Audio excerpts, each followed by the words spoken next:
Loveline is meant for an adult audience. Loveline may contain sexually oriented content. Listener discretion is advised. Loveline starts now. And it is Loveline. Again, that number is 1-800-LOVE-191. Very exciting evening today. Yeah. Why don't you introduce our guest? Oh, I don't know. A little guy who started off his career in the space rock band Hawkwind many years ago, but you probably know him best for the close to 35 years as the only static member of a band called Motherhead. The image of his silhouette holding that Rickenbacker bass, that alone is enough to put shivers up my spine. I'm of course talking about the man sitting right next to me, musical icon Lemmy. You romantic fool.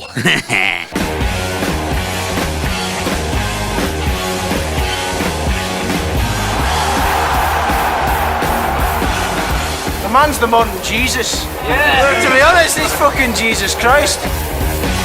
Motorhead is my life. Without Lemmy, there'd be Motorhead, there'd be no Metallica, no Megadeth, no Slayer, nothing. There wouldn't be any of the heavy metal we have today. Rock and roll, he's Lemmy. Lemmy, he's rock and roll. Rock and roll!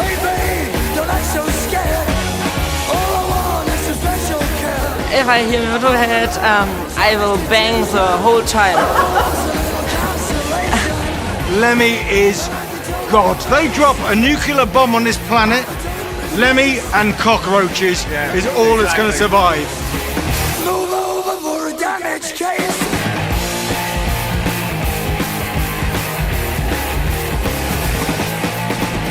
Hey, babe, wait a minute, stop. Hey everybody, it's Loveline. Lemmy from Motorhead in the house. Mike Catherwood paying homage. You know it. Current CD is called Motorizer. Came out last year as the 24th CD for Motorhead. Amazing. Yeah, it amazed me, all right. 35 years ago when you get the band started, do you think you'd be 25 albums in? You don't think like that. You think 2 years, you know. I mean, you just want to play with a couple of guys, you know. That's all it is. And then it goes on and on. And on. Is it true that over 2,000 women you've bedded? No, that was actually the magazine printed that. I said 1,000. Yeah, that's still pretty impressive. Not really. I've never been married, and I've been, you know, I'm 63. Yeah. Work it out. It's not many a year. I like how he thinks. Let's go to calls. Jason's calling from Canada. Lemmy, it's an honor to be talking to you, a true legend. Thank you. I had two quick questions for you. Basically, I'd like to know what are your musical influences today? And the other question is favorite place to play a gig? Well, I don't really mind wherever we play as long as they go hooray, you know. I think it's cool that you're still rocking today. Keep up the good work. Well, I will. Because don't forget, I'm not qualified to do anything else. The other question was, what are your musical influences? Yeah. He anticipates that one. Your influences are the same, you know, when you're my age as when you were 20. The first things you hear that really knock you out stick with you, you know. You're never going to hear any music better than that. So it was Little Richard, the Beatles, Elvis, you know, all that good old stuff, you know. Where were you, Lemmy, when you heard that stuff? Well, the first time I saw the Beatles, they hadn't made a record yet. You saw them? I saw them at the Cavern in Liverpool. What was that like? It was magic, like they were magic, you know. Did you think, oh my God, this is going to be the greatest rock band of all time, or this? Yeah, is kind of. great? I did, because like we used to get these girls would come down. I lived in this holiday resort place in North Wales, and you get these girls from Liverpool who come down. And every year it was this singer called Billy Fury. They were all crazy about him, and then one year it all changed. It was this Beatles thing, you know. So we hitchhiked up to Liverpool and see what they were like, and they were monstrous. They were like perfect, you know. Everybody thinks the Stones were the hard men and the Beatles were the sissies, and it's really opposite.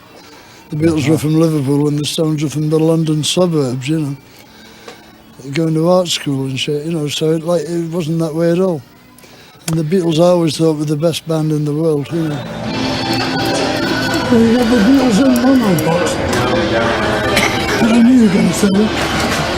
Okay.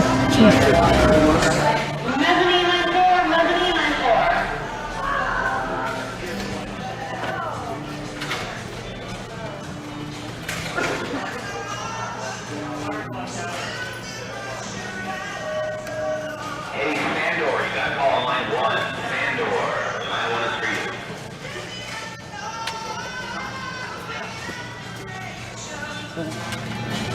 How about that?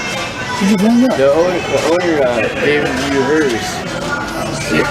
want to go? Yeah, I'll come over right now.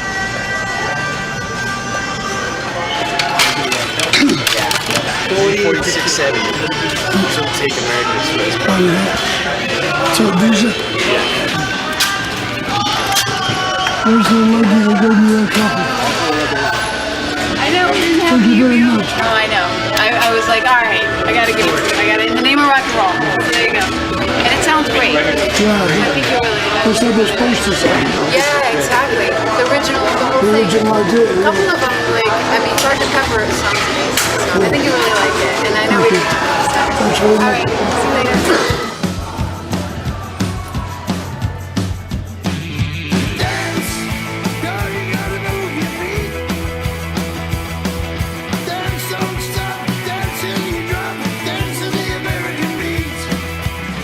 The Sunset Strip has seen a whole lot of different movements and genres and musical versions of the same thing, basically. You know, we had a bunch of different musical movements, and first of all, Motorhead is one of those bands that transcends movements. Like, it doesn't matter what's happening in the community and the rock culture, Motorhead is still hailed as being like king.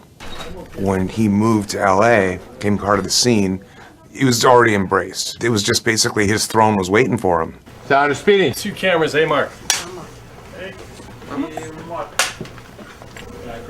Action. Lem, someone I want you to meet. Hank Moody, the writer. Obviously he's not from LA, but it's really interesting to see like how much of a staple Lemmy has become, especially in Hollywood. He's become a Los Angeles icon, you know? Cut. Ready? I don't know if he does fit in LA. LA's so fucked up, you know, but he doesn't really fit. I think Hollywood has to fit him. Now all we have to do now is do that another 147 times and we go. A lot of people are LA bashers, you know. It's like, especially people from up north in San Francisco, you know, that kind of thing. Oh, that's LA, La La Land, or whatever they call it. And, you know, it's just a land of, you know, pretentious people and all that kind of thing. There's a real weight to this town. There's a real history to it. I think it's got a lot more balls than a lot of big cities, frankly. Lemmy looks like an LA rocker to me. I mean, he's just got that thing about him. He's got the part that's combination biker, musician, or, you know, guy that works at the car wash. You know, he's got that old school LA look. He doesn't change it, and I don't think it was created, you know. And that's what the good part of LA is. It's the people that don't try to be. You know, I was in bands when I was a little kid, and then I kind of came to California to do that. I got out here, and this cat I knew wanted me to come to an acting class, so I went. And next thing you know, I was in some theater group, but I didn't know anything about it. I realized that I was making a little bit of money doing this acting, you know, and so I stuck with it, and started playing music. Yeah, yeah. I made $500,000 on Monsters Ball. When the movie came out, and then that's just up front there. And when the movie came out, it was successful. It made about, I don't know, $34, $35 million, and it made for $3 million, right? One day I'm sitting at the house, and my assistant comes in and says, "You just got a check in the mail." I looked at it for a couple of $1 million. Yeah, I went and bought a case of Bud. Yeah, you know, another case. Yeah, right. Yeah, Metallica recorded 4 of our songs, and I got a check for like $100 grand. That's pretty good too. I ain't got to the millions yet, but you know, I'm working my way up. That's pretty good. My first favourite was Buddy Holly, and then Little Richard, you know. Oh yeah. Well, those guys. Little Richard, such an outrageous voice. Oh yeah. The best vocal ever in rock and roll. I worked with him one time on a TV show. He was there, and he pulls up in an old Cadillac, and all these guys get out in suits and everything, you know, and he had a whole, yeah, right. And he met my son. My son at the time was only like 3 or 4, you know, and little Richie goes, "Oh, hey, baby." And I told my kid, I go, "Hey, Willie." Excuse me. I said, "Hey, Willie, listen, it's okay to talk to this cat, but don't sit on his lap." Lemmy's like a fucking radioactive cowboy. Hard rock Johnny Cash. A biker. World War II chic. He's Black Bart meets Mad Max. He's Captain Hook. A little bit of cowboy, a little bit of metal, little bit of rock and roll. He would be the perfect description of like my dream dude for sure. Lemmy's look is something that is probably a little bit cultivated from back in the 50s, and then added to that some of the sort of shit that he picked up along the way, you know, his bikers, punk rock, whatever. Although he's been around for a long time, so it's, you know, maybe he had some of the punk stuff they got from him.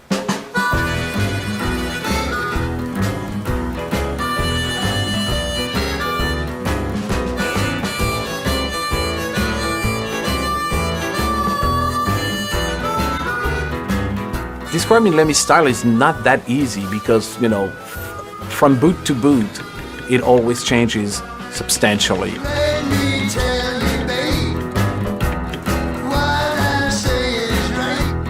He's got a very distinctive and good aesthetic sense. He actually will bring me drawings of what he wants. If I was to really give it a specific name, you know, I would probably say it's like a Western jackboot, because he likes these boots with like a squared off nose, like almost military looking, almost like a cavalry kind of boots, you know, with, you know, Motorhead flair to it, of course.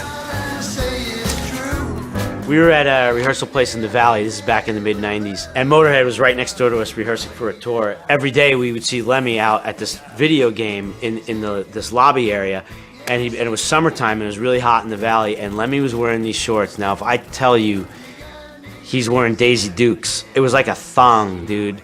You would walk out of our door, and the first thing you would see when you walk out of our room was Lemmy bent over this machine. So it's basically Lemmy bending over with his ass in your face. That's a weird scene. And we're all wearing shorts, but our shorts are, you know, like board shorts. Finally, you know, I got the balls to walk up to him, and he's playing the game, and I'm like, hey man, hey Scott, how are you? And I'm like, hey, you know, we just all been wondering. He's like, what's that? And I said, what's the deal with the shorts? Like, seriously. And I'm like thinking, like, I'm afraid, is he gonna punch me? Like, what's gonna happen here? And he's like, what? What do you mean? And I said, they're really short. Like, what's it like? We see your ass every day. It's kind of weird. And he goes, what? It's hot out. These are shorts. And he like kind of steps back. He looks at me and goes, those aren't shorts. Those are pants. These are shorts. I'm cool. And he just kind of goes like this. Like it made absolute sense. I'm so bad, baby, I don't care.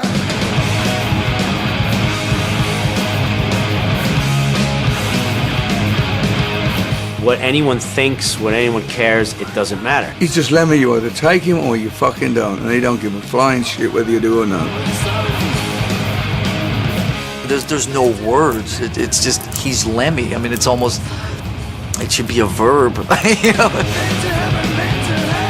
Nobody told him to do anything that he wasn't completely natural and comfortable doing. And that's rare, man. And that's why I think we respond with respect, because we want to be like that. I think he's a renegade. You know, there's not that many of them anymore. Everybody assimilates, you know, go along to get along, you know, to get what they need to get. And I don't see Lemmy as that kind of guy. I see Lemmy as doing things his way to get where he wants to go. And that's attractive because people don't do that anymore.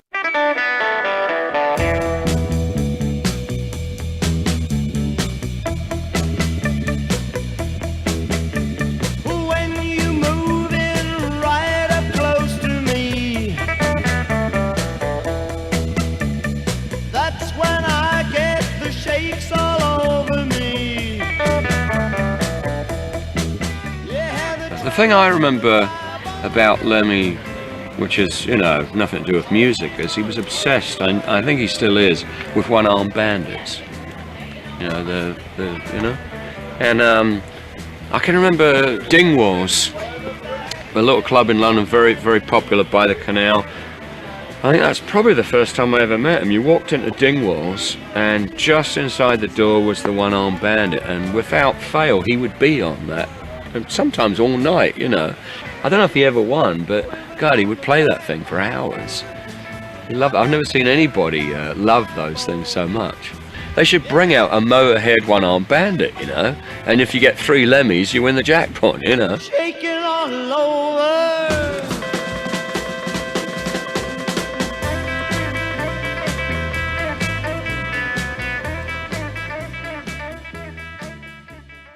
When it comes to rock and roll, you need something to believe in, you know? Like, integrity means everything. Musically, of course, when you go and you see a band and you know it's coming from the heart, it touches you even more because there's some sort of human connection. If you go up and see some robots just moving around the stage, you might as well go home and play a video game or something. But when someone's playing rock and roll from the heart and they really walk it like they talk it, you pay more attention because it makes you feel like a human being in a way. Like, to connect to someone doing something really honest or really true, it's important. And so to me more than any other rock musician, I consider Lemmy a legend, you know, but to me more than any other rock musician, he is the baddest motherfucker in the world. Mm-hmm.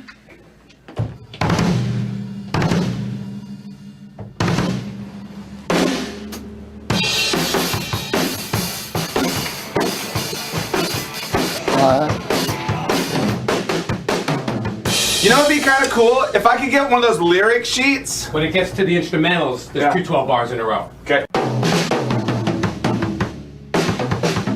So Dave, let's just check the levels here for a moment with Lemmy, make sure that he can hear himself.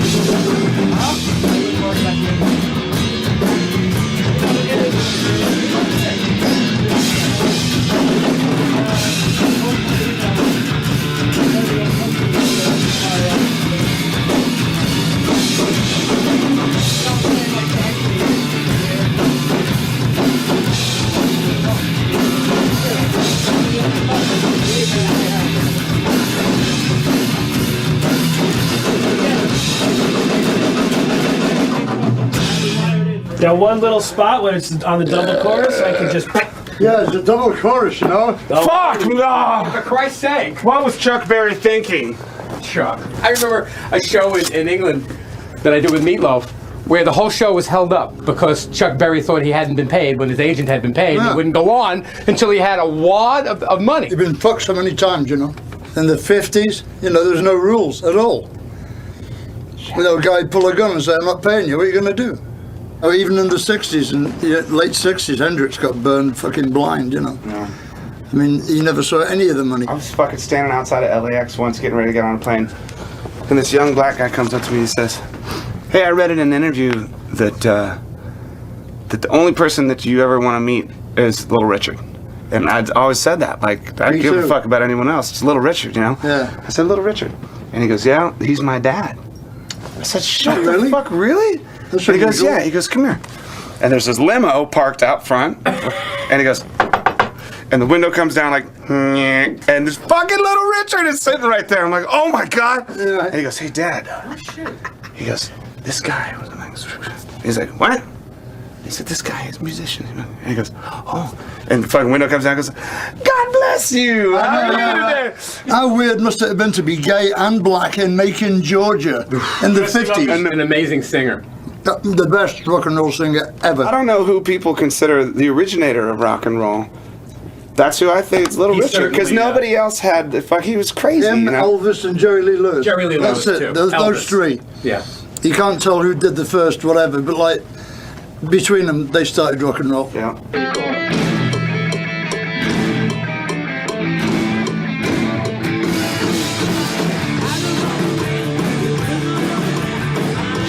When you meet the originals, you realize like, oh, they're, you know, of course they're troubadours or renegades. They're fucking freaks. Yeah, they've been renegades all their lives, you know. Yeah. They don't know how to do nothing else but be a renegade. Right. So that's where you got all of the music that was different than anything else, like Little Richard, fucking a gay black dude in Macon, Georgia in the 50s.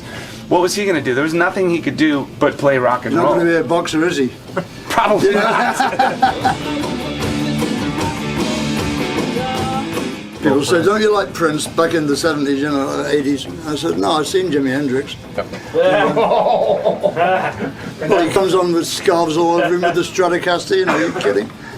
I used to score for Mitch, I used to score dope for him. And I used to score acid for Hendrix. He was a very fair man, you know, I'd give him 10 trips and he'd give me 3 and take 7. Very generous. You know, but you had to take him then on the spotlight. He would take 7. Yeah. Well, see, the thing is with acid, see, they say it doesn't work 2 days in a row, but we found out if you double the dose, it does. It does.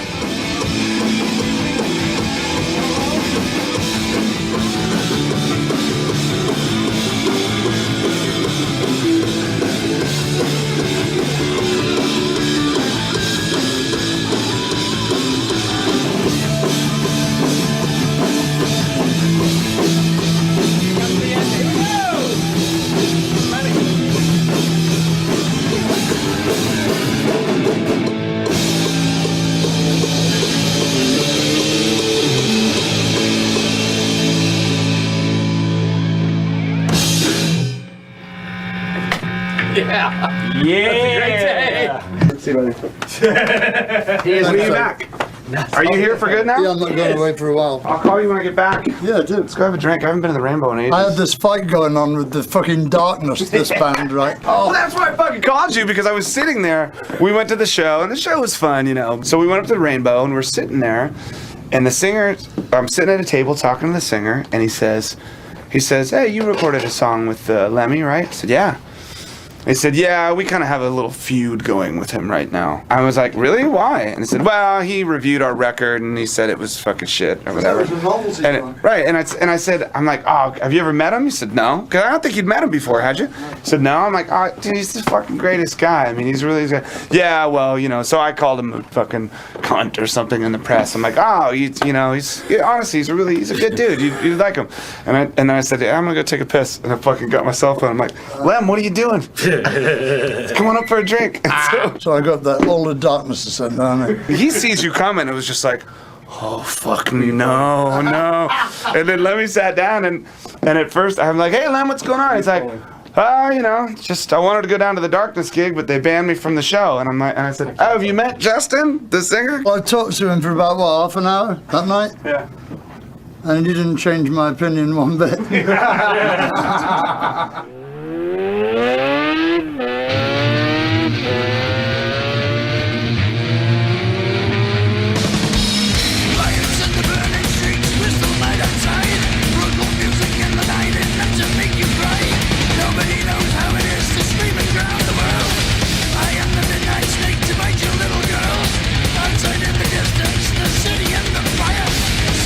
Rainbow Barn Grill is the most famous restaurant bar where musicians and hanger-oners and groupies, it's sort of like the place to go hunt and the place to die at the same time. It's a rocker place. If you're a rock and roller, you come to the Rainbow. If you're not, don't come here.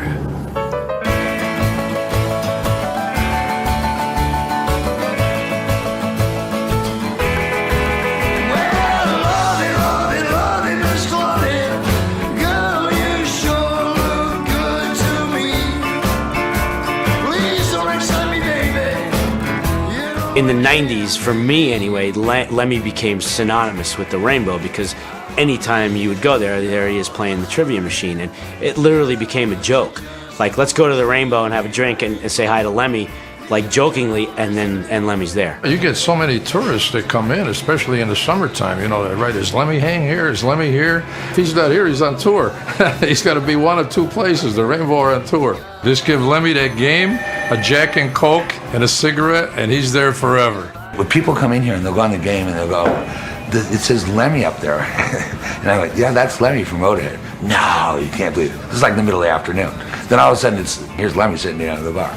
I've seen everything from like chicks like welling up to the frat guy Oh my God! It's the best when they start crying, though. It's just so cute. Anyone that wants a picture, he'll take one.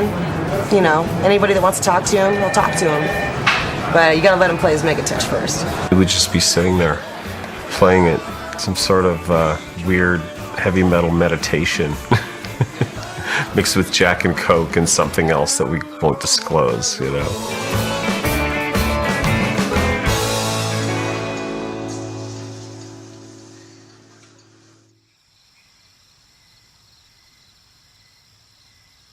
I was a house painter for about 3 weeks,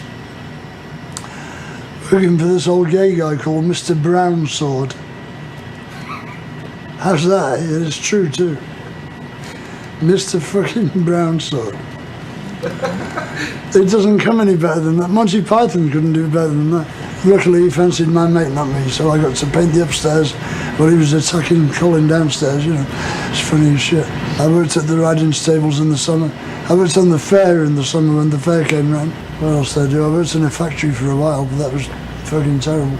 I grew my hair till they fired me. We had the beach and the sea and the horses, you know, so it was great. I had a pretty good childhood, you know, I ain't complaining.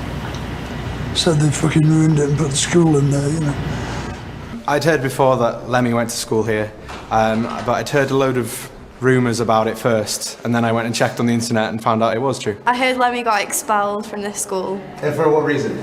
Apparently he was playing his guitar down the tannoy, but I'm not sure if that's true or not. I don't even know if he wanted to be a rock star or anything. I think it just came naturally, because that's how he seems. He just seems like pure rock.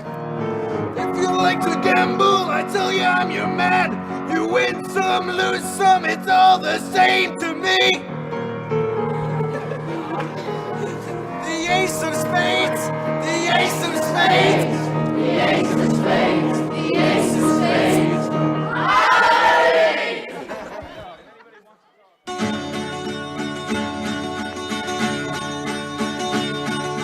Dandy, Dandy, where you gonna go now?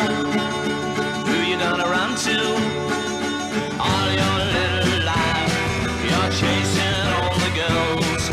I saw the Vickers at the Oasis in Manchester, and I thought they were excellent, so I went and asked for a job with them, you know.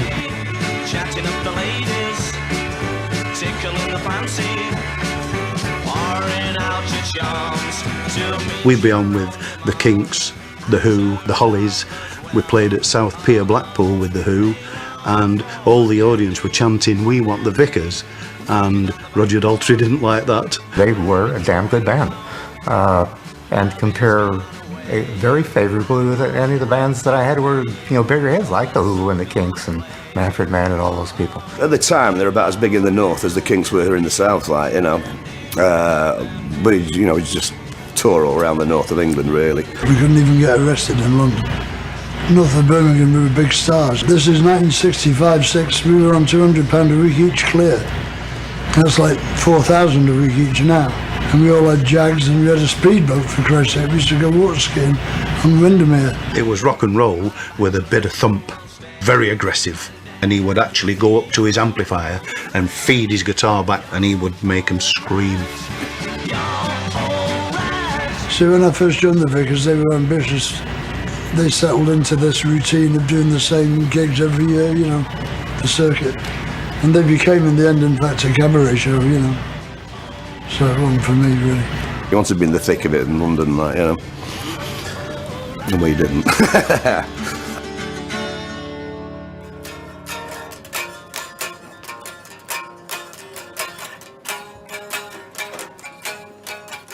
What I really like, you know, about the Lemmy mythology is that he used to be a roadie for Jimi Hendrix too, which scores a lot of points in my book, man. He would rather play an instrument than carry it, and so that kind of gives you the idea. I think just as a resume piece, you know, defining, you know, what is a rocker, you know, I mean, to his core. You know, the kind of guys that if I can't be in the band, I'll carry their equipment. He hung out with musicians and he just did it continually until people let him play. And he's really come up the hard way. Go away, Greg. He said one of the most amazing one-liners I've ever heard in my life to me, and he explained it. He said, I remember before there was rock and roll. I said, wow, that's a wild thing to say. I said, what do you mean?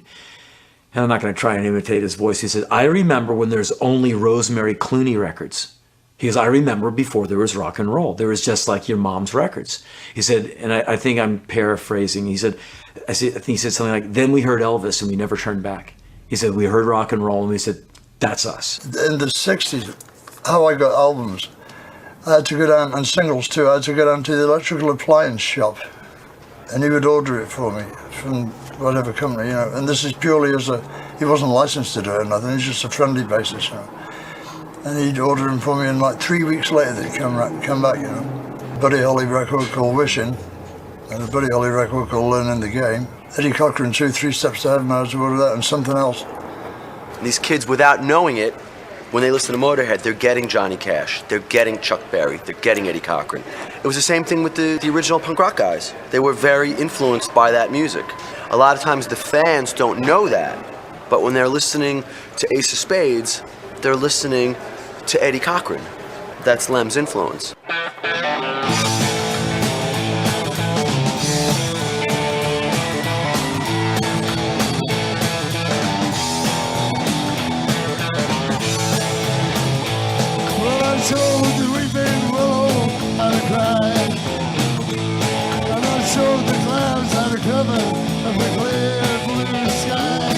And Headcat is just, it's like what we did when we were teenagers and why we played music in the first place. We're playing the songs that got us into it. And the music is so real and so like unpretentious that people can't help but like it.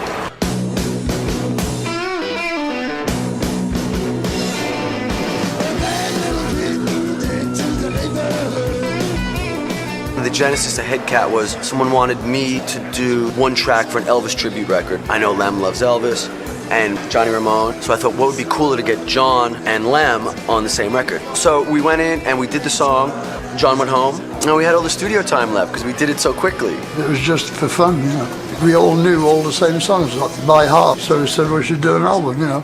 So we did.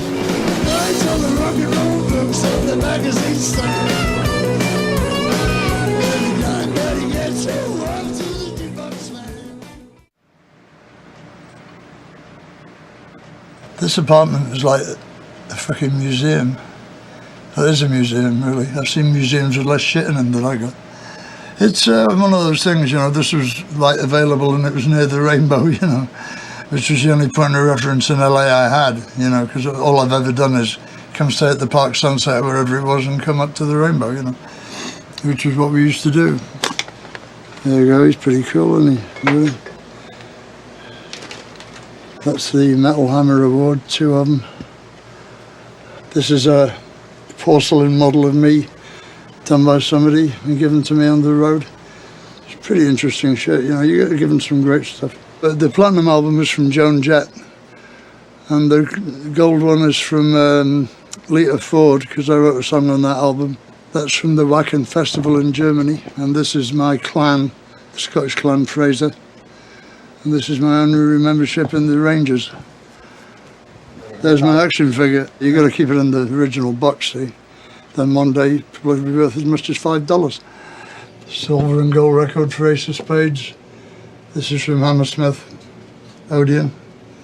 This is from No Sleep Till Hammersmith stuff. And this is by a German cat. It's really good too, huh?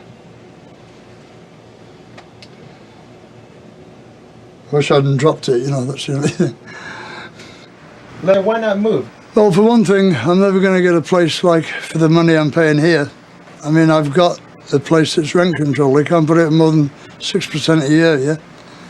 So I'm still only paying $900 a block from Sunset, you know. I'm never going to get a deal like that. And I'd want to live around here because I like it around here, you know. What's your most cherished possession in here? My son. Well, because he's the only one I got. I mean, I have another one, but I've never seen him, so he don't count, really. Neither have I, no. No, neither of us, no. Well, his mother went and found him 2 years ago. She said he's like 5 foot tall, it's just like me. And he's a computer fucking programmer or something.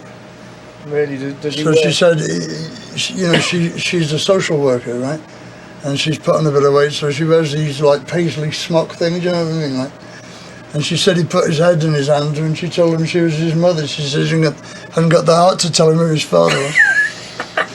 Pull him out on the balcony with a fucking pistol, you know what I mean?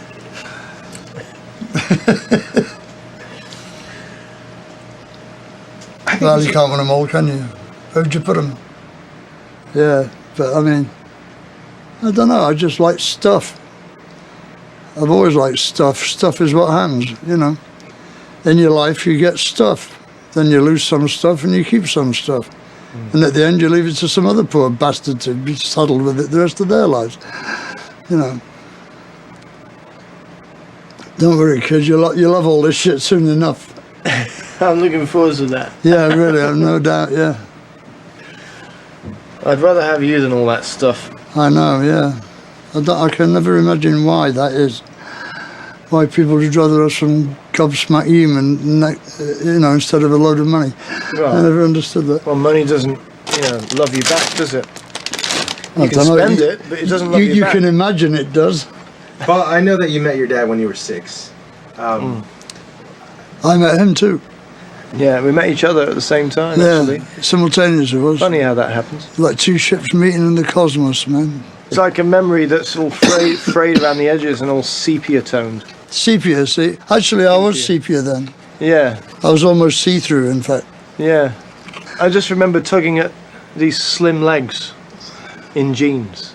That's me, you see. And that was him. But I was very small, so I just saw the legs. Describe what happened. I don't really remember what. There was a dope deal. I was waiting for some hash to arrive or something, and I was in the kitchen making a piece of toast, and this small blonde child came in and, "You're my dad, I'm your son," and my mum's in the other room. And I looked round, there's bloody Tracy sitting there, babbling like an idiot as usual. I don't know how he got there, because like she wasn't in no dope deal because she didn't do drugs, right? So why was she there? Well, my mum went. How did she get in there? Well, she went looking for you. I know that. Oh. And that's because when I was about 4, I was, you know, in like a kindergarten, right? Right. And there was this other kid that came up to me and he said, "I've got a daddy and a mummy." And I was like, "Well, I've only got a mummy, right?" But he said, "You must have a daddy because everybody has a daddy and a mummy." So I went home and I said, "Where's my daddy? Where's my daddy then?" You bitch.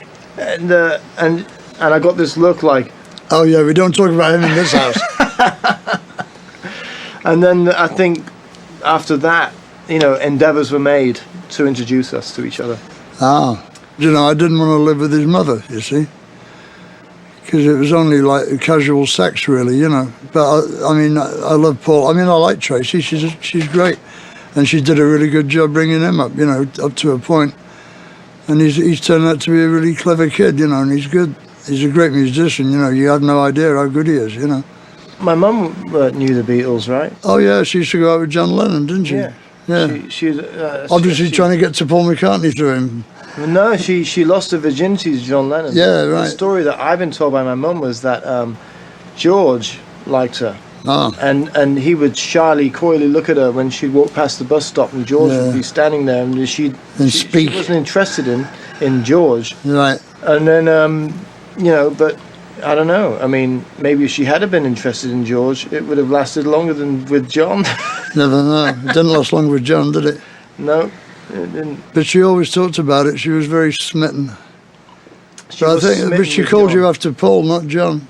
So, you know. Yeah, that's a strange one, isn't it? Yeah, she must have been thinking about Paul when she was with John, perhaps. Well, Perhaps she called him Paul, and that's why it didn't last. I've had some. Oh, I love you, I love you, Paul. Yeah. What?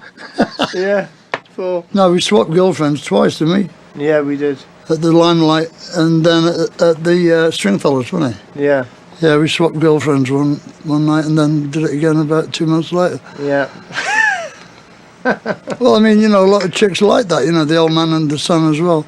Yeah. Must be, it's like screwing the daughter and the mother at the same time. It's like that, you know. You know, that kind of thing, yeah. Yeah.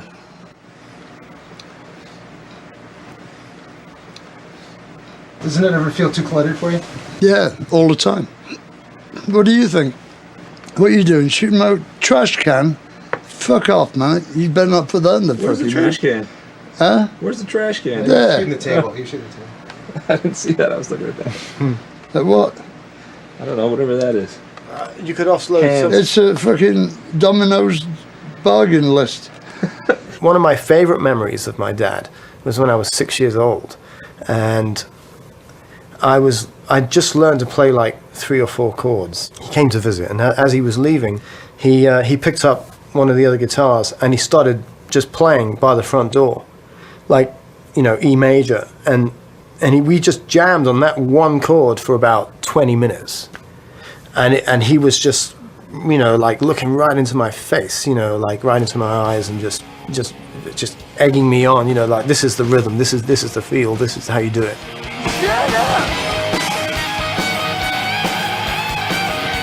Probably the 3rd time I'd ever seen him or something like that, and so that was a major event in my life.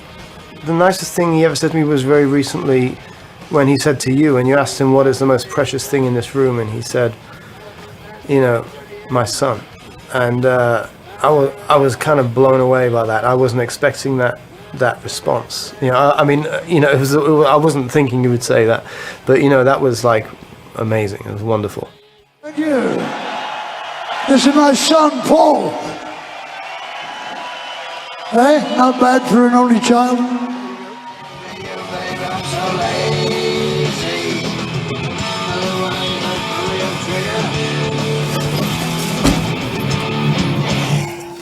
Go take it to him, Scott. Some size. Oh, that's cool. Yeah. I present this tank. Isn't that bad? Yeah. I served several years in the U.S. Army as a special operations soldier, both in Ranger Regiment and Special Forces, and I have served in Iraq and Afghanistan. I know Lemmy's a big military history buff. That was kind of my rock and roll connective tissue to the military, was probably Motorhead. You know, I would wear Motorhead t-shirts, you know, over there, in a way kind of stating my own individuality, not to glorify war or say, yeah, war's really cool or whatever. It is what it is. It's a function of the human condition. But Motorhead it's good go-to-war music.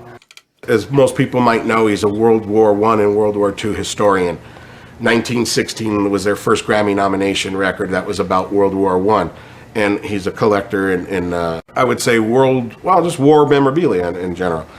I remember watching a BBC documentary with him, and he's over here showing me this airplane, that Messerschmitt or something. I'm trying to remember what it was, and he's going, that's wrong. I go, Lem, it's a documentary. They must have researched this shit. Brings out 3 different books to show me that plane wasn't even built then.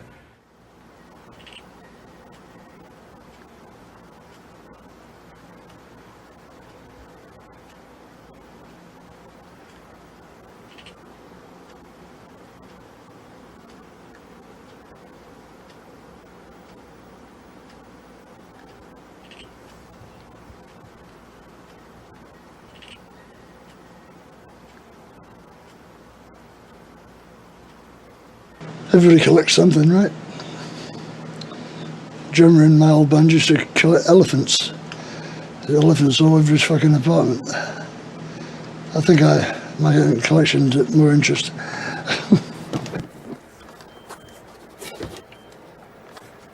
Luftwaffe Damascus sword. See the blade?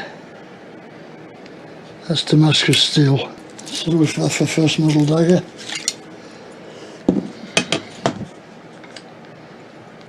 Quite pretty, I think.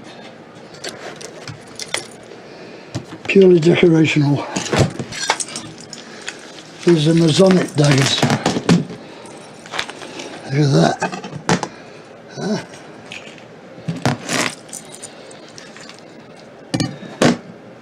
It's a nice piece too. This is from Toledo, not Ohio. Look at this freaking thing. Whoa. What is that? British. That's British. I think it's from the First War, though. And this is a German bayonet.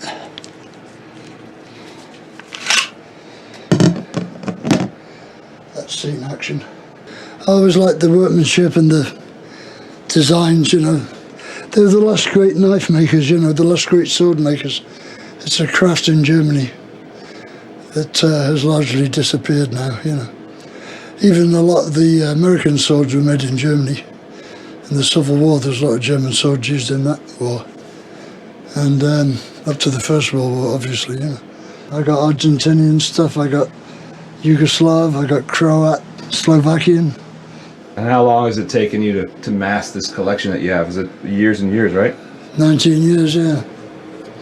When I came over to the States, I had nothing, you know.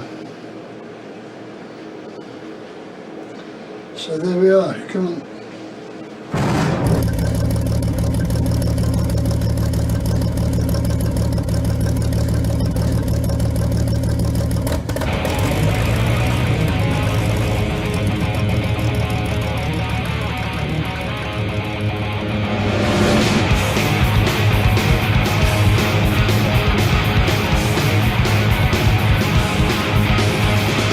Thought I'd dress up for you. Yeah, you look good. Afternoon. See you up too. How you doing? Yeah. Good to meet you. I'm Jim. Scott, nice to meet you. Steve, how you doing? Hey. We pull all that and check it out. MP40s, a G43, Yeah, that's a nice gun, That's a 251-9. Chassis of a 222, isn't it? 251. 251. There's the head, sir. What was the chassis? A 38T. 38T, Right. check chassis. Yeah. Check one. Right. Skoda. Right. So, Did you have to restore it? yeah, it's got the an original engine in it.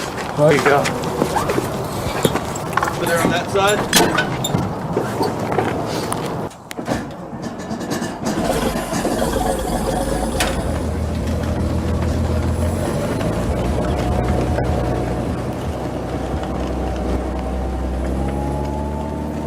Well, this is actually the smallest tank that the Germans made. It was made actually in Czechoslovakia based on a Skoda design from before the war.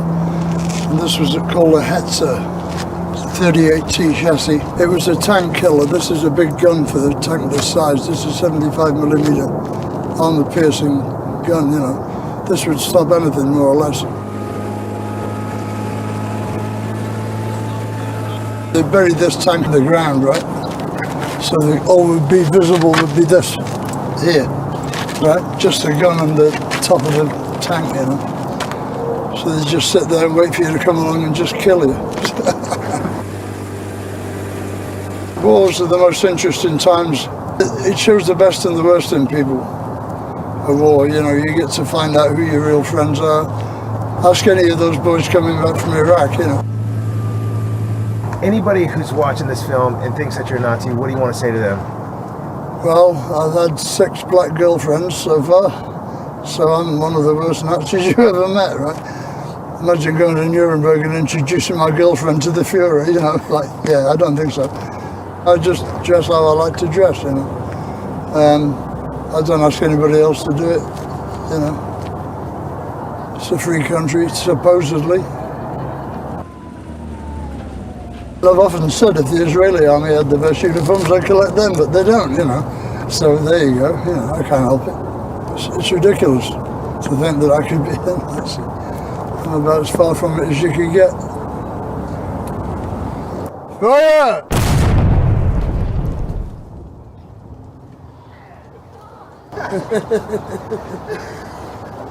How was that, Lemmy? That was great.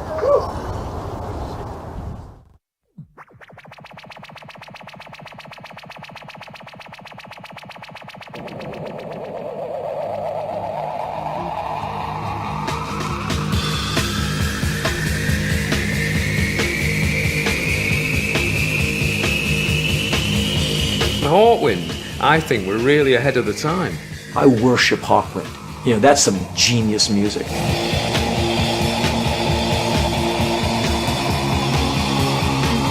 They were kind of like a prog rock group that punks were allowed to like.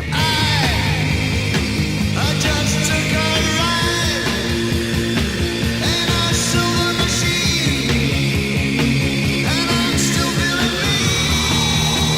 dangerous kind of rock and roll. It's not choreographed, it's not safe, it's not cliched, it's not, you know, you never know what you're going to see, to be quite honest. And that's got to be good, isn't it, you know? We're a space rock band, so I mean a lot of the music we play was around science fiction stories, which we'd sort of interpret and put into music. So we're a pretty heavy rock band with nice flowing electronics. People thought we were some sort of hippie fucking flower people. It fucking wasn't true, man. We were like a black nightmare, man. We used to lock the door so people couldn't get out. It was a psychedelic experience, and nobody was doing that sort of thing really. We just used to get this sort of trancey beat going, this trancey rhythm, and a strobe going, you know, and it's like, it didn't drive you insane, it just put you into a trance, really.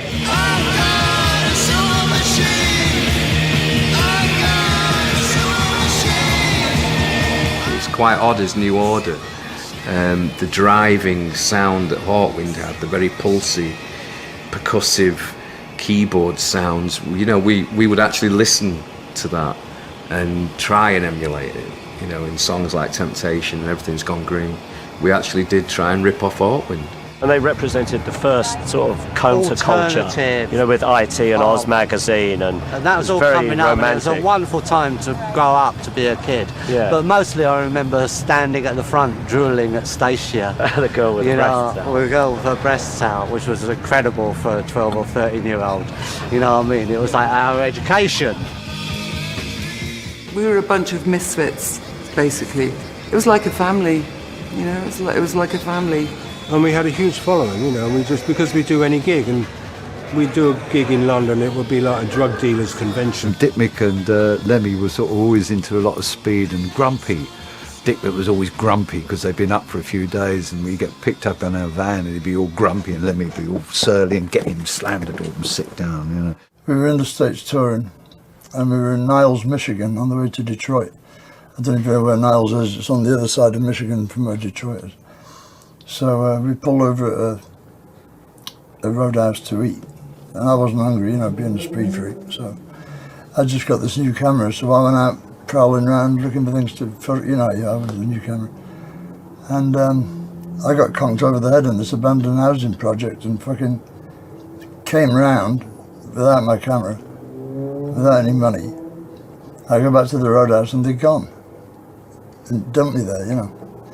I mean, what kind of shit is that, you know? One of your band members just missing after you have a meal and you just drive off. That's not the way I work, you know. And so now I'm stuck here, so I have to hitchhike across Michigan. I go up to my room, crash out for about 2 hours, down the sound check, do the show. Crossing into Canada the next day, I get busted for speed. In jail for 2 days in Canada, handcuffed to a fucking iron bar. And then I get the news as I'm going into Essex County Jail with my overalls over my arm, going into the delousing section. This voice behind me says, "You're bail kill, mister." So thank you, you know. Flown to Toronto immediately, do the show, 4 o'clock in the morning, fired. Apparently they only got me out of jail because my replacement couldn't make it in time. I found Lemmy in certain ways quite hard to work with, because we were in a band where everybody was taking different drugs. So you had this sort of disparity between people of where they were and, you know, what sort of wavelength they were on. You know, I was into sort of psychedelics myself, and pot and mushrooms and peyote and all that sort of thing, pretty calm stuff, you know. And I think Lemmy was more into amphetamines. He used to hang the band up because he was never on time to leave in the morning, where we had to get up and catch a flight somewhere, and we'll all be downstairs waiting to go, and Christ, you know, where is he? You know, I'll have to go upstairs, and he'd be still in bed, you know, you'd shake, come on, Lemmy, for Christ's sake. And it did cause a lot of stress within the band. All of us, you know, all of us got pissed off over it. When, you know, just one or two, we did get pissed off over it. And then he got busted at the border, sort of thing, which seemed to seemingly, when you're on tour with all the stress factors, like the last straw, you know what I mean?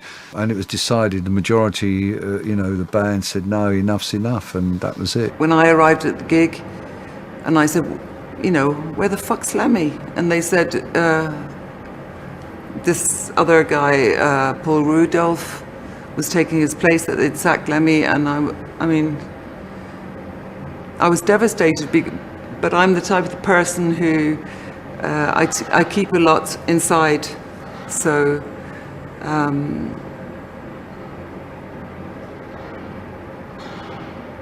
I think I just carried on, but I was devastated. It was quite a sad thing, actually. Very sad. I mean, he was very upset over it. And, well, we all were, really. It was coming for a long time. Because what it was 70s drug snobbery, you know, like they were all just doing organic drugs, man, you know, and I was doing speed and organic drugs, so I didn't like that, you know. He hated us for it all, really, at the time. Well, you would do, wouldn't you, you know? He described me as sanctimonious, self-righteous arsehole at some point, and I thought, oh, well, that's all right. That's what he thinks of me. I went home and screwed 3 other old ladies. You know. Well, you know, vengeance is sweet, saith the Lord, you know. And I must admit, I was banging one of them already before we left. But it was a great time. I wouldn't have traded it for any other band, ever, you know. In fact, I would have probably been in that band right now if they hadn't fired me. But they are. And it was quite good for him, because look where he is now, so... How long have I been on the road? Yeah. 19 years. 19 years? Yeah, give or take a year.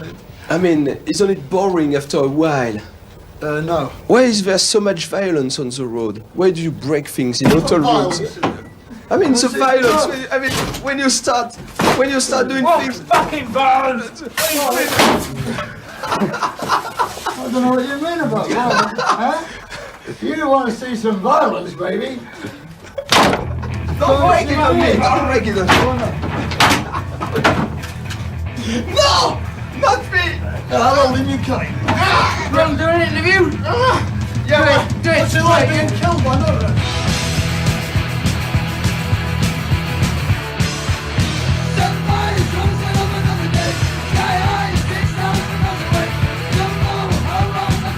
Lemmy was at the beginning of heavy metal, you know, maybe even pre-Black Sabbath. If they'd said to me, who would you say was the original metal band? That's, you know, not me. I mean, it was, I tossed between Lemmy and Black Sabbath, but I would say Lemmy and Motorhead.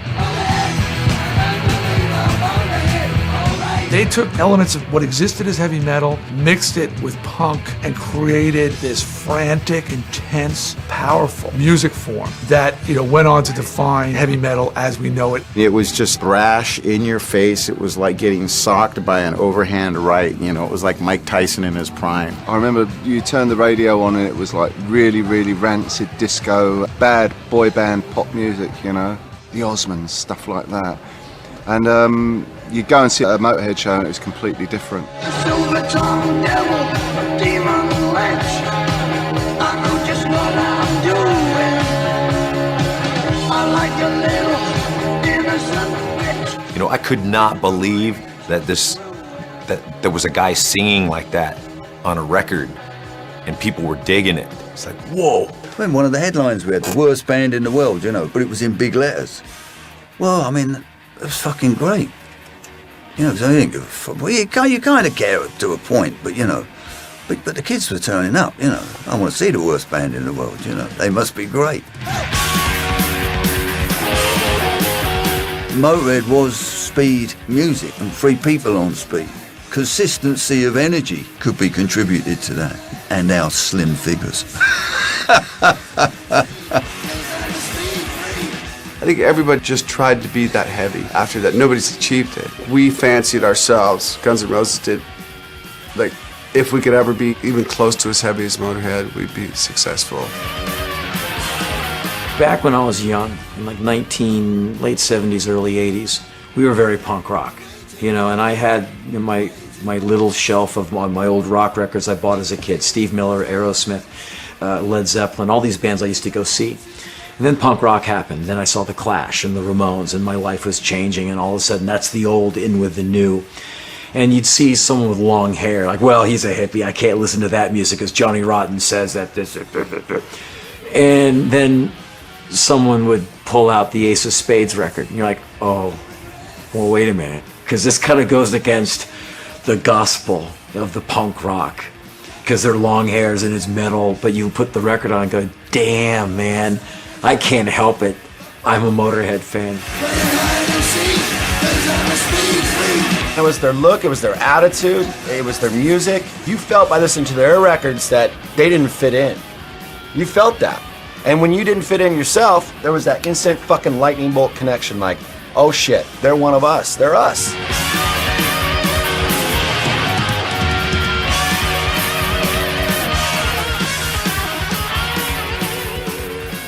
I think, personally, that this tour is the antidote to Simon Cowell and all the evil shit music that he's purveying.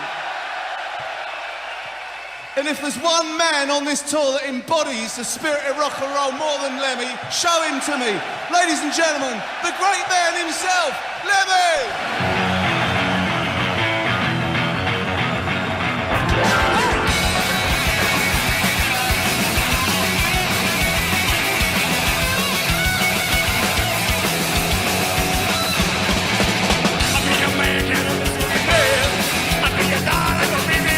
The Damned split up, and Brian James went off and did other stuff, and we thought, well, could we possibly have a Damned without Brian? We thought, no, we need someone who can really play bass. So we asked Lemmy, and he instantly said yes, he would do some gigs with us.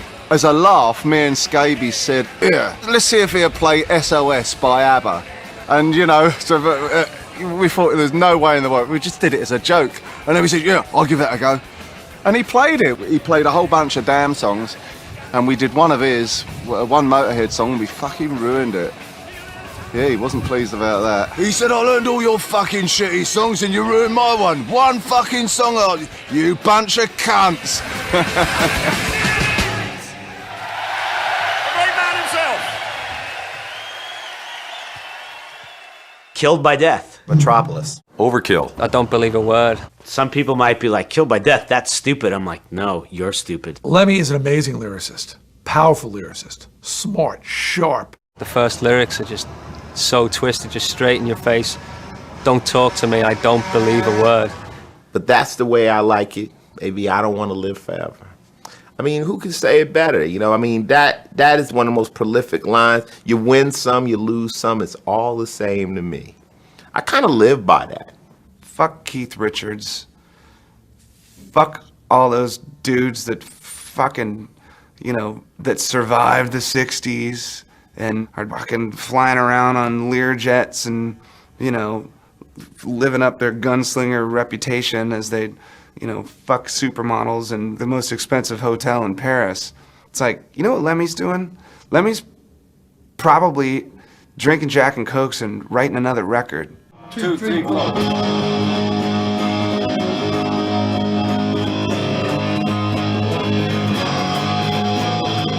One of the lyrics that Lemmy wrote for me was Mama, I'm coming home. And it's really a haunting feeling because it's like when I give someone who doesn't know what the situation with my wife and I it really is, it's kind of spooky when somebody writes a lyric and you sing that lyric and you go, fuck, you know, it's so close to home, you know. Every time I play that on stage, it's like I get a chill up my spine, you know. Just a clown in a one-horse town in a broke-down second-hand car. Can you still get it up? Or are we pushing too hard? I think if you ever had a beautiful girl, you had to use your MasterCard. Nah. Let's go again. Can you still get it up? Or are we pushing too hard? If you want to get your hands on a beautiful girl, you gotta use a MasterCard. Let's listen to what we have, okay? Yeah.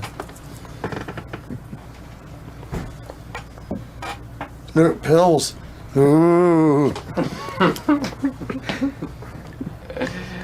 What kind of pills are they? Vitamins? No. No. Diabetes. And one for blood pressure, I think. I mean, I told him my blood's pressing just fine. Every time I cut myself, it comes right out. Okay, that's it. There's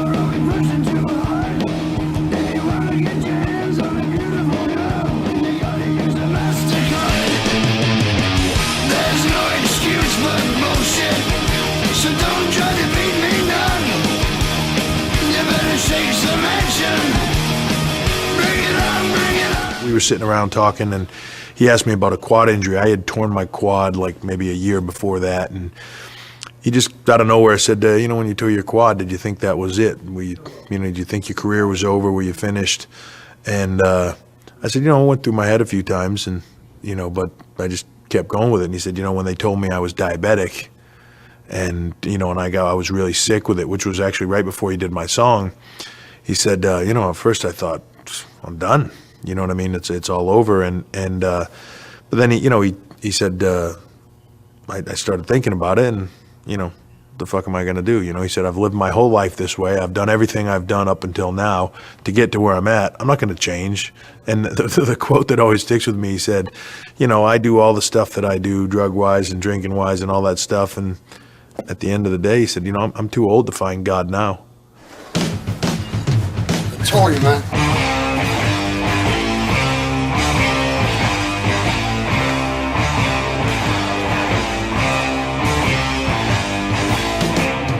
He wanted us to do a couple of songs with him in the studio. He came in there with a bottle of Maker's Mark whiskey, and I started drinking with him, and we really didn't get much done because we were just drinking, and he was like playing guitar and showing me stuff, and then we'd stop, drink. And the next day, I had to go to the hospital. Lemmy gave me alcohol poisoning, basically. There's the Marlboro Reds, there's the Jack Daniels, there's the speed, there's the strippers, and there's the gambling. That's what he likes. I remember me sitting down with Zach, and he's showing us like Beatle footage and stuff, and he says, do you want a Jack Daniels? And me and Zach, oh, far out, So I remember this. He takes out a fifth of Jack Daniels and cracks the seal, and then hands it to me, and then so I take a swig off it and hand it to Zach, and Zach takes a swig of it, and then he goes to hand it back to Lemmy, and Lemmy is opening another fifth for me and opening another fifth for him. It was like having a beer with the guy. He wanted us to drink the whole fifth, just like, we're drinking a beer. We're like, holy shit, no. First time I ever met the guy, says hello, and proceeds to offer me crystal meth. This is a fucking hardcore dude.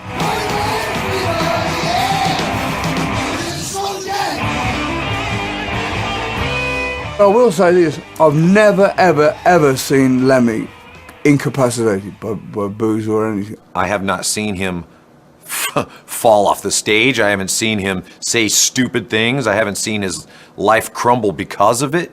It would be pretty scary. Have Lemmy completely sober and on you, man. By the law of average, he should have been dead.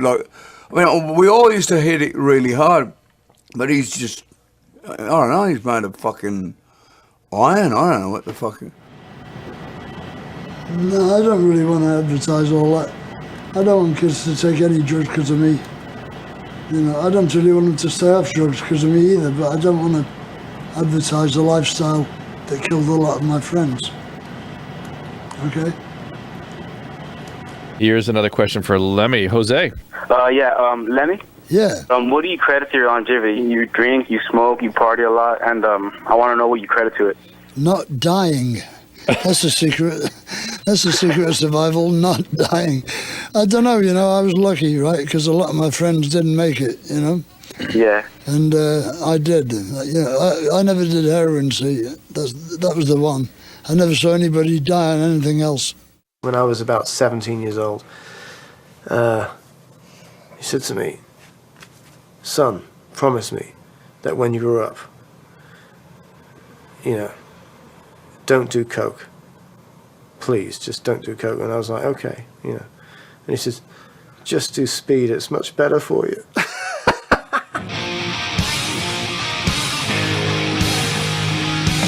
When you think back on it, Motorhead was the original thrash band. About everything about them. They played fast, it was gnarly, it was a little loose, it had some punk rock, it had metal, it had all the elements that we then later perfected and refined, and then we became part of, the big four of thrash metal. You could definitely say without Motorhead, there's no Metallica, there's no Anthrax, there's no Megadeth, probably no Slayer. There could have been those bands, would have been like Anthrax Light or something.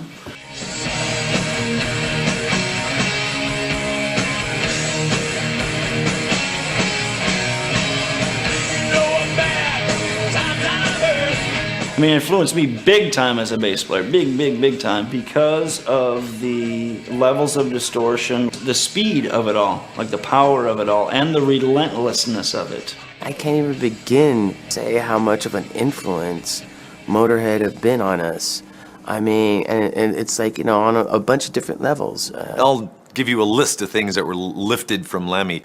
Musical level. Singing style, you know, lyric phrasing, you know, the simplicity, the rhyming scheme of it all. Attitude. Trying to be as cool as Lemmy. Motivation, perseverance. The look. I mean, his facial hair in the early days for me was certainly all about that. I mean, the bullet belt, come on. Lemmy, to me, is not just an inspiration, but I think he's kind of like the okay sign, you know? It's okay to go this far. It's okay to do this. And it's like he's kicked the door open for a lot of bands that were feeling like they wanted more.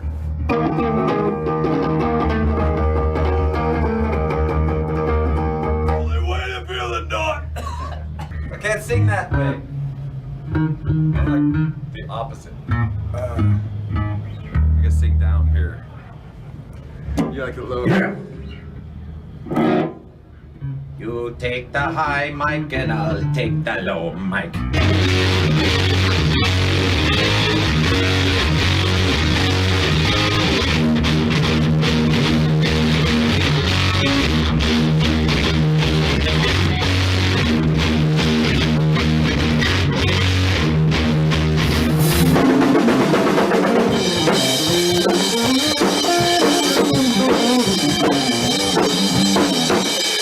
What's up, motherfucker? Hello, sir. Great to see you, brother. Good to see you too. Hey, man. What's happening? What? Hey, Lemmy, how you doing, bro? What's happening, man? Good. What do you want to do? You want to do? I'll do the first one, you do the second one? Yeah. Do the third one together or something? Sure. Or a line each or what? You do the high harmony? No, not anymore, no.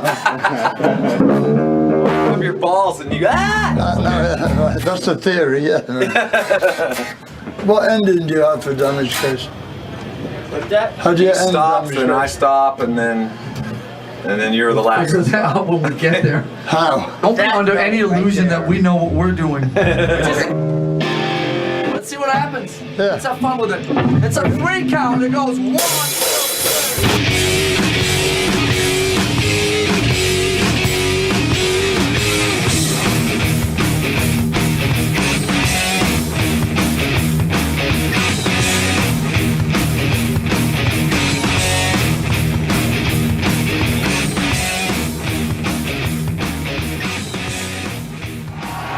Isn't it time to go home yet?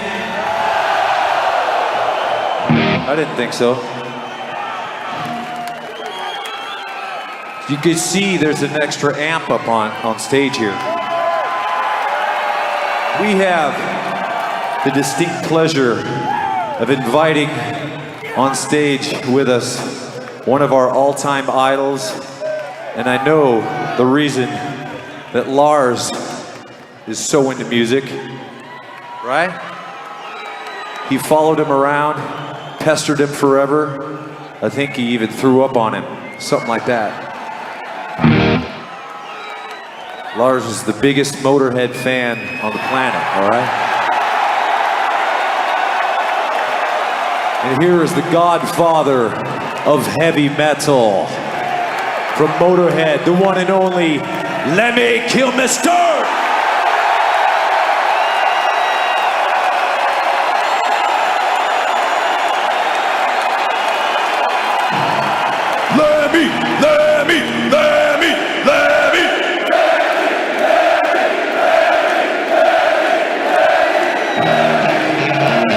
All right.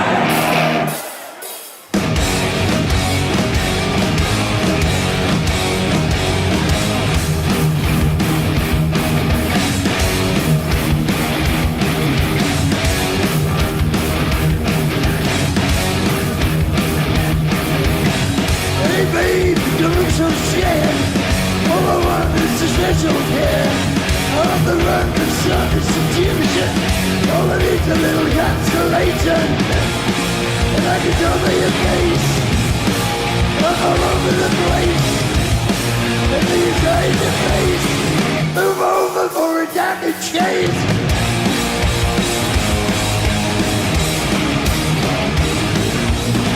Hey babe, don't act so scared. All I want is some special care. And don't victimize you. All I want to do is tantalize you. And I can tell by your face. I'm all over the place. I'm a total disgrace. Move over for a damage case.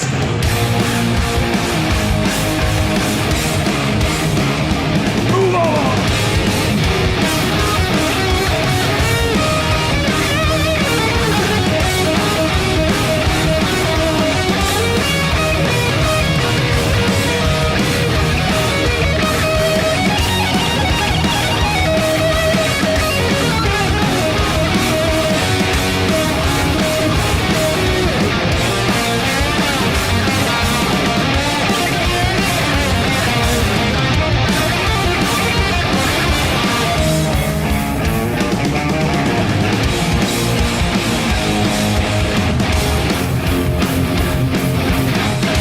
Hey, don't turn away.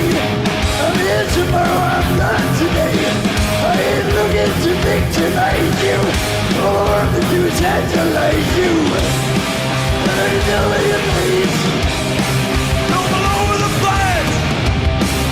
I'm all over the place. I'm over for a damage case.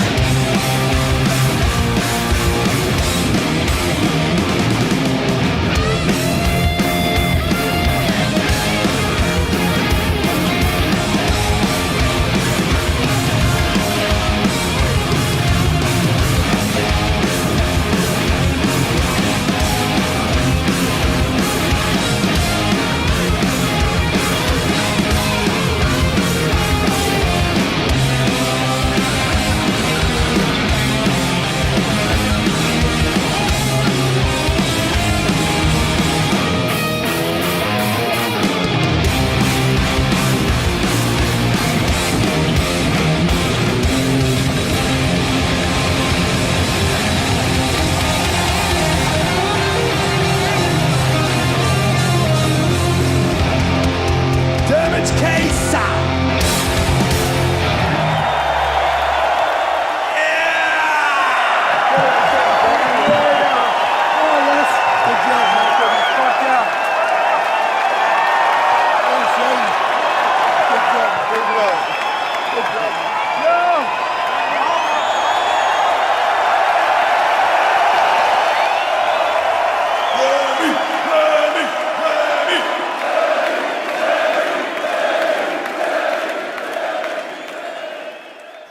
Oh, Stacy, you dropped your pom-pom in the water. I'll get it for you. I'll come with you. Me too. But wait a minute. We don't want to get our sweaters all wet. Better take them off. No. Splash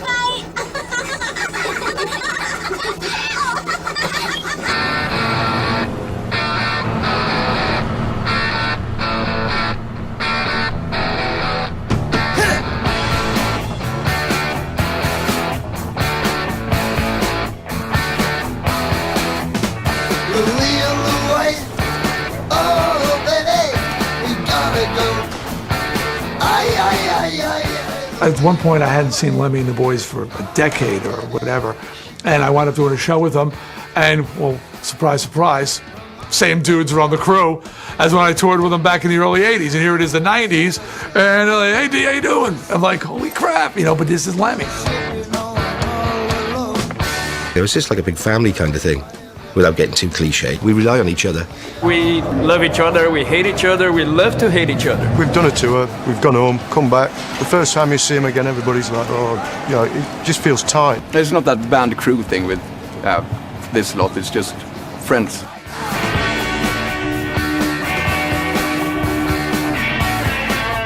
It's just fucking great. What other job in the world can you get paid for traveling around the world, meeting great fucking amazing people and seeing Motorhead every night?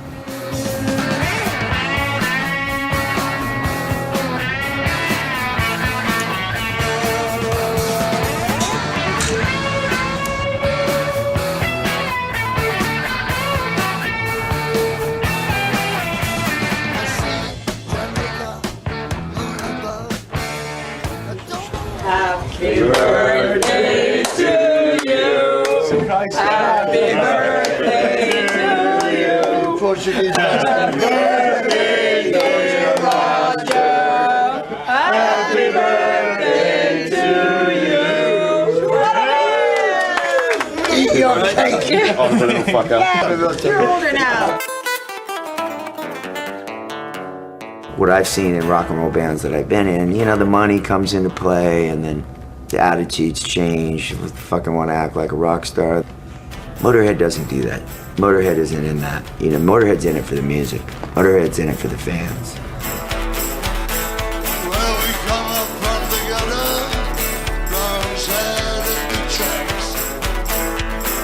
We still have a goal, you know, to move this band forward and to sound the best and to be able to, you know, write good records. There's no faking going on here, you know. I used to say there's not a fake bone in Lem's body, and that really is true, you know. And I can say the same for Phil and myself as well, that we're not faking us through year after year, you know, pretending or so. And I think that is reflecting out, you know. It's like an aura around us, I suppose.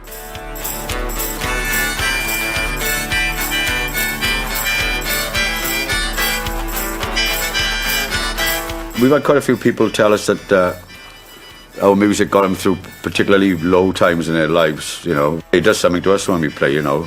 For some reason, it's great.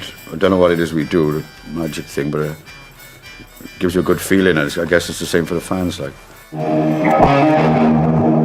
Love the vibrato.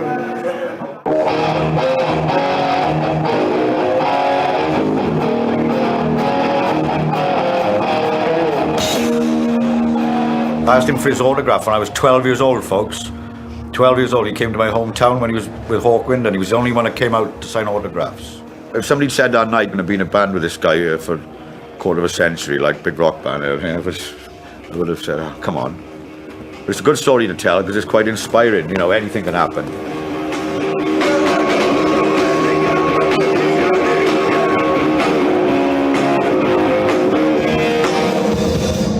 Fucking microphone. What's the point? Listen to it. Didn't you know that it was doing that all afternoon? I mean, there's nobody tested the mic before. I've done a few gigs with Motorhead and gone to sound check with him. It's so fucking loud. You really can't do much. So, you know, there's a lot of yelling going on. 1, 2, 3. That's perfect, just a bit more. An ear doctor will probably be amazed at just how well Lemmy can hear, considering the abuse he gives his ears. There's one thing about Lemmy, he'll always hear you if you offer him a drink, even if you walk up behind him. We're the loudest band in the world, in the Guinness Book of Records. You know, that's what people want. They want it loud. They want it loud, they want it fast, they want it Lemmy. Is it loud enough? No! Is it louder? Are you sure about it? This is Returno. Skull Killers.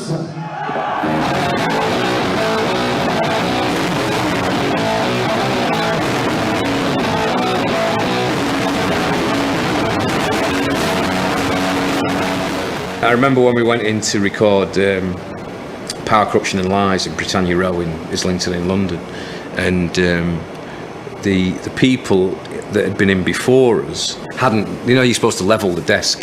When you leave, you take the strip off and you level the desk, put it back to how it was.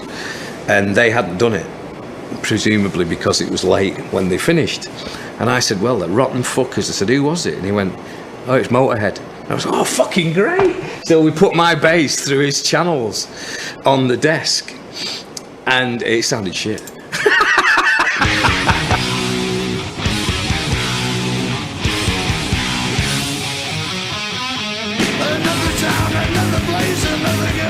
When I think of Motorhead, I don't think subtlety. It makes me think of a door blown open. And his voice it's rasp, you know, it's like eating fucking nails. It's kind of like it's more like a wind coming at you. I had the impression that someone was coming up behind me and spanking my ears. Everything starts going grainy. That's it. It's like being in a sandstorm, basically. That's it.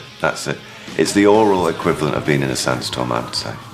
When the lights go down and that motherfucker hits the stage and he blows that cigarette out of his mouth and just winds into the bass, it's game over, man.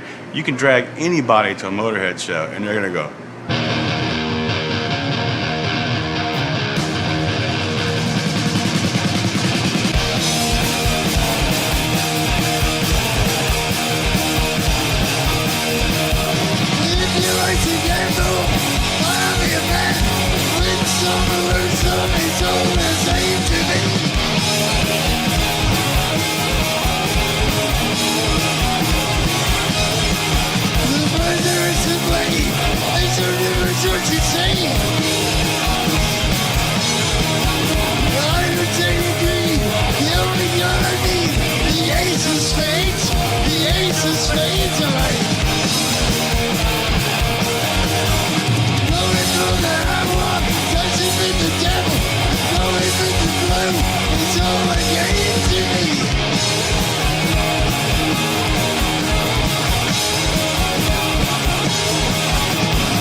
Thank you kindly.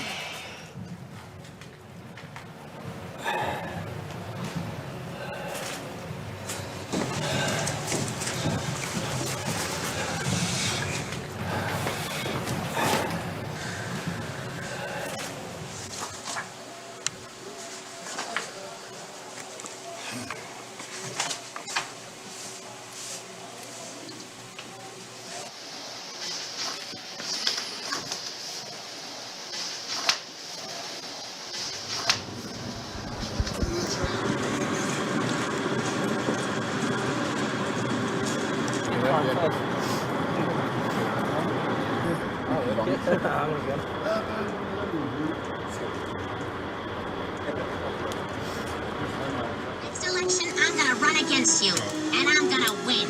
All right, Mrs. Griffin, you want to take me on? Fine. But if you plan to beat me, you'll have to... What is it? A bee just flew in through the window. Now look who's mayor.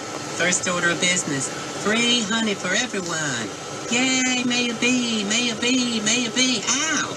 Oh, done stung myself.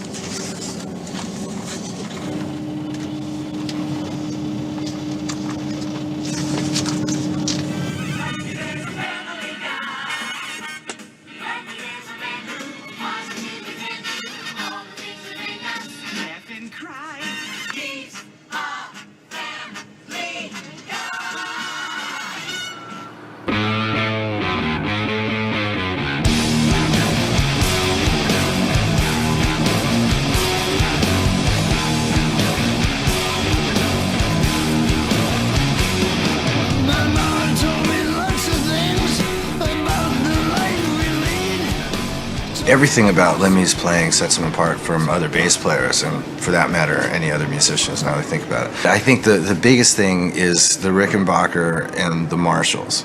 That's a sound that I don't think I've ever heard anybody create on bass. And he plays it a lot like some heavy metal guitar players play. He doesn't play guitar on bass, but it almost sounds like guitar. Well, the basic difference is that most bass players sound like this. Whereas I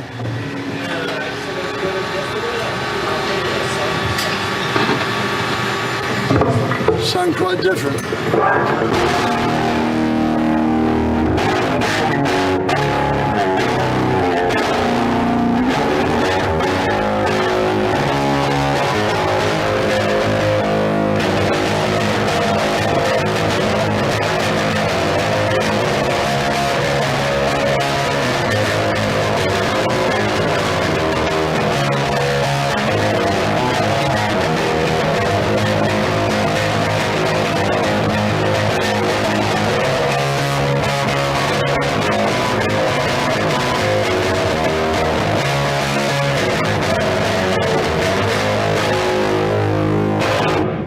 Like that.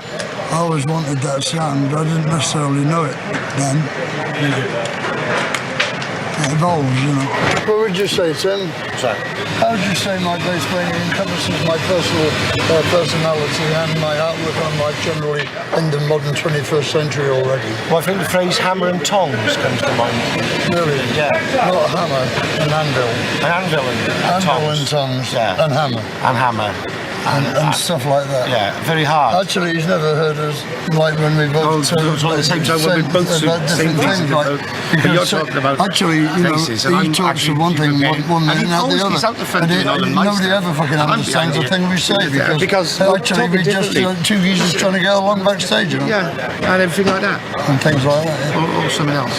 Americans usually have a nervous breakdown around now. How do you know the CIA weren't involved in the Kennedy assassination? He's dead, isn't he? How do you sell a deaf guy a frog? Do you want to buy a frog? How do you make a dead baby float? 2 scoops of ice cream, 2 scoops of dead baby. How would you describe the life you've lived the last 30 years in the rock circus? Controlled madness. But is it still as fun as it used to be to go around the world and play concerts? Yeah, it's great, you know, it's a great job, I recommend it. You know, it's almost as good as being a TV interview. Still a lot of movies backstage? See any? But what makes you the proudest in your career? Survival, I think. Every year that goes by I get a bit prouder, you know, because we proved that we weren't the trash band that they said we were originally, and every year we survive proves it a little bit more, you know, like that, right? What keeps you going? 30 years, what keeps you going and going? Well, see, you have a dream when you're a kid, and my dream came true, so why stop it? How long are you planning to keep going? Oh, until 2047. Then I might slow down a bit. Might be 2048, I don't know. I love everything about Lemmy. The music, fucking everything. Like, there's nothing not to like about Motorhead. It's a band that's got it all. They're hardcore. They're proper hardcore band. They're like, I don't like sax and all that shit. They're like excellent. They're full on. They've always been full on. Motorhead are like, they set a standard for all the others to follow. Every time you see them live, they make you deaf. I don't have to listen to my wife. So many, for about 5 days out of every year, my wife is totally ignored because oh, sorry darling, I can't hear you. I can't hear you. Sorry, I just can't hear you. They've made me stone deaf forever!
That's all right. It's the biggest thing that's ever happened to me. It's huge. I love that guy. And he's so much nicer than I thought he would be. Why is that? No, he's really humble. I thought it would be like, yeah, I don't give a shit. But when I said, your music really means something to me, and he looks at me and says, thank you. That, yeah, it really means something to me.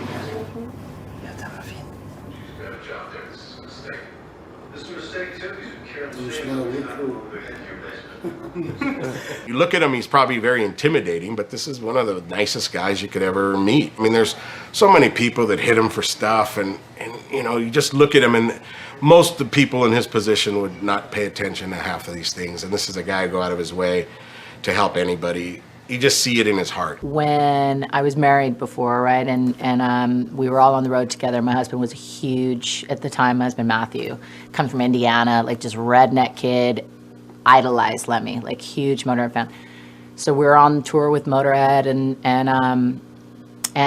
me and Lemmy immediately have this connection. Me and my marriage was heavily on the rocks, and you know, Lemmy, my husband just wouldn't talk to him or, you know, anything. And Lemmy just would come up with t-shirts and like, hey, Matt, you know. And when we actually separated, he was telling all these people in town, and we were from Athens, Georgia, so it's a very, very small town. He was telling all these people that me and Lemmy were having this affair and blah, blah, blah. So and 8 months later, he died. So, but when I was going through all of his things, his mother gave me all these things to go through. I found a letter from Lemmy, and like he had written him a letter saying, you know, I know at one point you really liked my band, and like, you know, just so that you know, for the record, you know, Corey and I are really good friends. There's mutual love and respect there.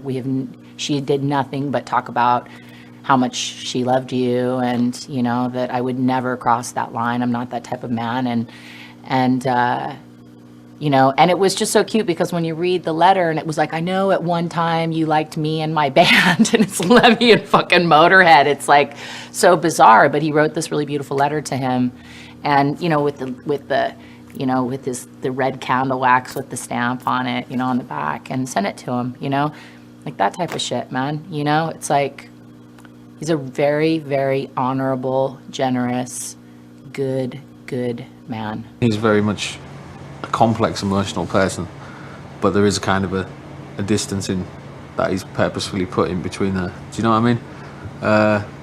And I think a lot of that is because, well, from what he tells me, is from his youth, and how he's always had to look out for himself, and he's realised that 90% of the time the only person he can depend on is himself. Can you tell me about the people who have been most important in your life?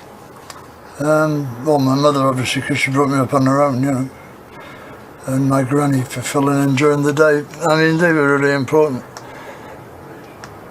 and they really dictated my outlook on things, you know, because being brought up by two women is different from having the big, heavy husband guy in the house, you know. So I never got the, like, let's go out and kill some small furry animals, son, you know, like, I never had that shit going on, you know. I just never missed a father because I never had one, you know, so I didn't care. He was just a miserable little dickhead with glasses, and all he ever did for me was walk out on me. I think I understand women a lot better than some guys do, because women want the same things as guys do, they just don't want them for as long. Guys want the quick fuck in the alley all their lives, you know, whereas girls get tired of that pretty quick. You know, they want security, and security means you have to give up everything that might be a risk to their security, you know, which is why I'm not married. My dad once went out with a woman that he really fell in love with when he was very young. I mean, he must have been about 17. And this girl died of a heroin overdose. And, you know, my dad is anti-heroin. I mean, he will not have anything to do with someone who's on smack. But this girl, and I think it's because of this girl, you know, because he really loved this girl, and he found her in the bathtub, you know, he found her dead in the tub, and I think that he, as I can recall, he sat in an armchair for like 3 days, he hasn't been able to really feel the same way about any other woman since that woman. And that might be a part of why he is the way he is. I don't miss her anymore, it's been a long time, 73. That's a long enough time. I can't even, some of the time you can't even picture her face, but I can picture Susie, she was all right. But, she died young and left a beautiful corpse, and like when they do that, it's easier to think that they were the one. She probably wasn't, because she was a mouthy little bitch, as well, but she was great, at the same time. I mean, for a woman to be really interesting, she's got to be something of a bitch, surely, If somebody's going yes all the time, that's no fucking good, is it? You want somebody to give you a run for your money, don't you? No relationship can survive a guy or a girl being in a rock band unless the other partner is also in a rock band. And even then it's difficult. Because you're away 7 months of the year, Nobody's going to stand for that. Either they want to go with you, which doesn't work, or they sit at home and have affairs, or if they sit at home and take care of the kids, they build enough resentment because they think you're having a whale of a time on the road, It can't work. It's one of those things you have to make up your mind between rock and roll or your beloved one, and since sex only lasts for, half an hour at the very top, rock and roll set lasts for an hour and a half, so I think we got that one sorted out. Do you ever stop filming? Huh?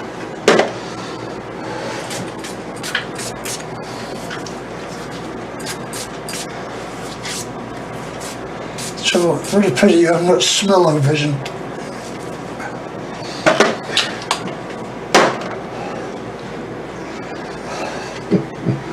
Yeah.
I just can imagine the party, the party everybody's going to celebrate his life someday is just going to be like a head of state. I think he'll be sorely missed throughout the world when he goes. But then I think the way it'll be, and I think the way he'd want it as well, there's not going to be many tears shed, but many, what fucking great times we had. Do you know what I mean? It's going to be one of those. It's going to be a sad day, but also a day where everybody's going to get together and talk about the great fucking times that they had with that man and his music. I don't know how old he is, and I don't care. He could be 100 years old. The fact that he's up there still doing it is absolute inspiration for us. We got nothing to complain about and everything to look forward to.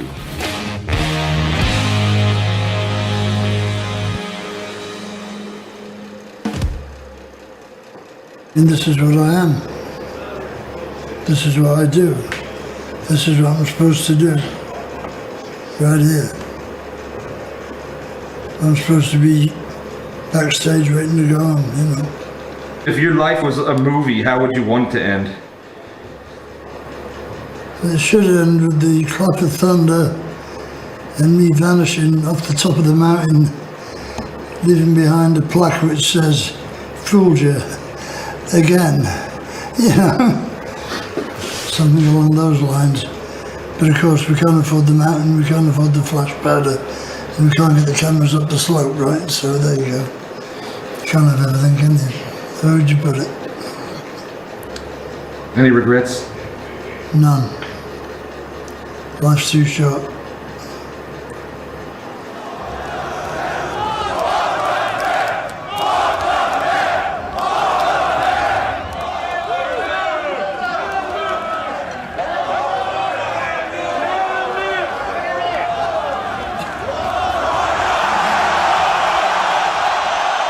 I would like to say that you're one of the best fucking crowds we ever played for.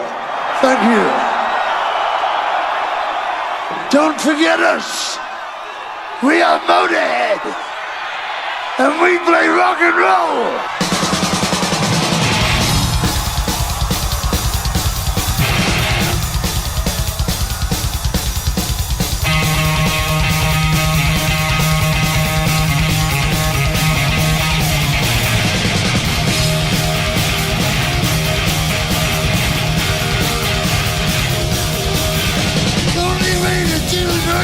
Listen loud, so good I can't believe it, see me with the ground. Don't sweat it, give it back to you. Don't sweat it, give it back to you. Over here, over here, over here. Search.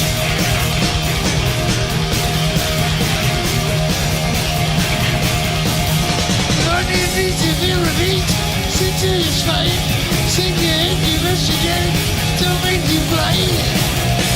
Don't sweat it, give it back to you.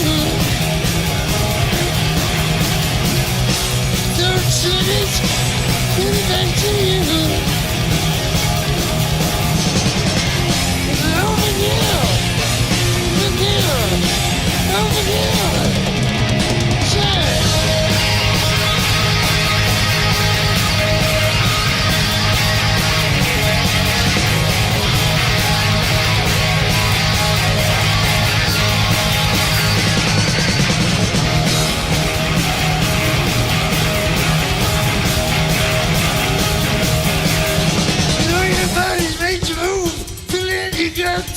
Rock and rolling, but the name don't make you fuck. Don't sweat it, give it back to you. Don't sweat it, give it back to you. Over here, over here, say.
And all for another fucking year. That was a good one this year. Right. Nice one. Almost too good. Right. Fuck off back to your dressing room. It was alright, the show, wasn't it?